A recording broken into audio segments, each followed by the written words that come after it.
എല്ലാ സുഹൃത്തുക്കൾക്കും life vision ടോപ്സ്റ്ററിലേക്ക് ഒരിക്കൽ കൂടി സ്വാഗതം ചെയ്യുന്നു. ഞാൻ GK തൂമ്പക്കാരൻ. തിരക്കിൽ നിന്നും തിരക്കിലേക്ക് നമ്മൾ പായുമ്പോൾ ഇടയ്ക്കൊന്ന് തിരിഞ്ഞു നോക്കണം. നമ്മളെ പ്രതീക്ഷിച്ച് നമ്മുടെ പ്രിയപ്പെട്ടവർ ആരെങ്കിലും കാത്തു നിൽപ്പുണ്ടോ എന്നറിയാൻ. ഒരിക്കൽ നാം തിരക്കൊഴിഞ്ഞ് തനിച്ച് യാത്രയാകുമ്പോൾ നാം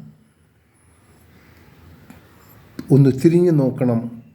വീണ്ടും നമ്മെ പ്രതീക്ഷിച്ച് ആരെങ്കിലും അവിടെ നിൽപ്പുണ്ടോ എന്ന്.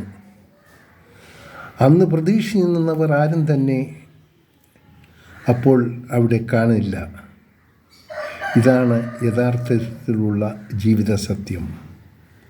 എല്ലാവർക്കും നേരുന്നു നല്ലൊരു സുപ്രഭാതവും നല്ലൊരു ദിവസവും ത്രിസന്ധിയും ഒപ്പം ശുഭരാത്രിയും. കാണാം വീണ്ടും മറ്റൊരു വീഡിയോയിലൂടെ.